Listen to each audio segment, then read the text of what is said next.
काल मुंबईमध्ये 300 मिलीमीटरचा पाऊस झालेला आहे असं मला जी माहिती मिळते त्या पद्धतीनं. तरी संपूर्णपणे मुंबईत तुंबलेले आहेत, रस्ते बंद पडले आहेत, ट्रेन्स खोळंबल्या आहेत.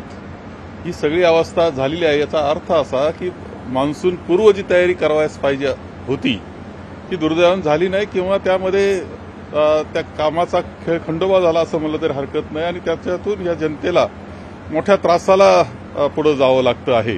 ही वस्तुस्थिती आहे. मान्सून पूर्व तयारी ही फार महत्वाची असते मुंबईकरता. पाणी तुंबतं हे सगळ्यांना माहिती आहे, काय करावं लागतं हे माहिती असताना ही परिस्थिती होणं अत्यंत दुर्दैवी अवस्था आहे. आणि यामध्ये आमदार आहेत की अधिवेशनाकरता येत आहेत, मंत्री मदत पुनर्वसन मंत्री ज्या वेळेस त्यामध्ये अडकलेले आहे. याचा अर्थ असा की ज्यांच्यावर जबाबदारी असते या सगळ्याची त्यांचं व्यवस्थित लक्ष नाही किंवा त्यांनी काळजी घेतलेली नाही हे सुद्धा सिद्ध होत आहे. सर, पण वारंवार ह्या समस्यांना मुंबईकरांना तोंड द्यावं लागतंय. आता आपण पाहिलं की काल रात्रभर बरसलेल्या मुसळधार पावसामुळे रेल्वे स्थानकामध्ये देखील प्रचंड मोठ्या प्रमाणात गर्दी झालेली आहे. मुंबईची लाईफलाईन जाम झाली आहे. खरं आहे की मान्सून पूर्व तयारी ही मुंबईकरता करावीच लागती. ती यावेळेस व्यवस्थित झालेली नाही याचा अर्थ एवढाच याचा अर्थ होतो आहे.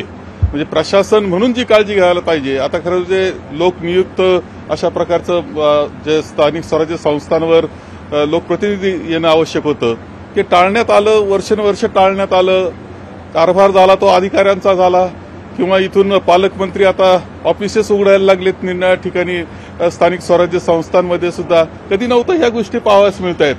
आणि यामध्ये प्रचंड पद्धतीनं ज्यावेळेस काम होत असतं त्यावेळेस भ्रष्टाचार होतो आणि काम मात्र होत नाही ही अवस्था आहे. याचा सगळे जो त्रास असतो तो त्रास सर्वसामान्य जनतेला काढावा लागतो. ही परिस्थिती आहे. मुंबईमध्ये आशिष शेलार यांनी काल सकाळची पाहणी केली होती. खरं म्हणजे आता आशिष शेलार हे आमदार आहे, त्यांच्या मतदारसंघापुरतं किंवा ते पाहू शकतात काही गोष्टी, परंतु पाहून झालं काय असा जर प्रश्न आहे. ते तर अध्यक्ष आहेत मुंबईचे सत्ताधारी पक्षाचे, परंतु वस्तुस्थितीमध्ये काही घडलं नाही हेच दिसतंय आपल्याला. सारखे हिट आणि रन चाललेले आहेत. धनदांडग्यांचे मुलं गाड्या चालवतायत. विशेषतः त्यामध्ये हे दिसतं का सत्ताधारी जे आहेत त्यांचे प्रतिनिधी, त्यांचे पदाधिकारी आणि त्यांचे मुलं यामध्ये प्रामुख्यानं आपल्याला दिसत आहेत. यात प्रामुख्यानं दिसत आहेत. सत्तेचा जो हे असतो अहंकार असतो, सत्ता आमच्या हातात आहे हे वाटणं त्या कुटुंबाला, याच्यातून या गोष्टी घडत असाव्यात असं वाटून जावं अशी परिस्थिती आहे. पुण्यामध्ये आपण पाहिलं, रात्री मुंबईमध्ये पाहिलं, सगळ्या सत्ताधाऱ्यांशी निगडीत कुटुंब येथे. हे घडतं का? तर हा अहंकार आलाय कुठून या सत्ताधाऱ्यांना? याचा अर्थ असा की सर्वसामान्य जनतेच्या जीवाची काळजी करायला तयार नाही.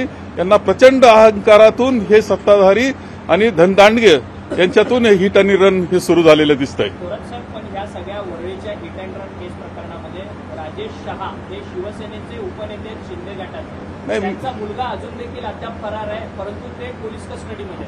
नाही, मी तर सांगितलं याच्यात कोण सापडलं. पुण्यामध्ये सुद्धा कोणते आमदार होते, यामध्ये कोण लोक होते हे पाहिलं. किंवा आज मुंबईचं पाहतोय आपण, तीच परिस्थिती दिसते.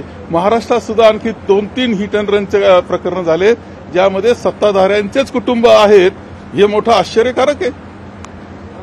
खरोखर एक शेवटचा प्रश्न, उद्या पुरवणी मागण्या अजित पवार सभागृहात मांडणार आहेत. कशा पद्धतीने आधीच राज्याच्यावर कर्जाचा डोंगर आहे, परत अजित पवार उद्या पुरवणी मागण्या मांडणार आहे.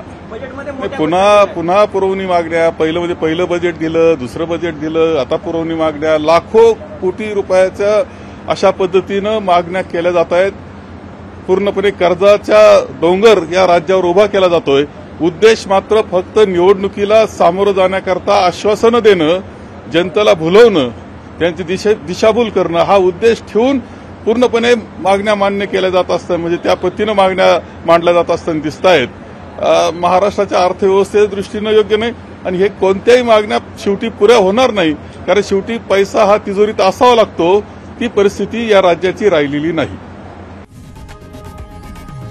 लोकशाही मराठी ऐका, पहा, जागरूक रहा.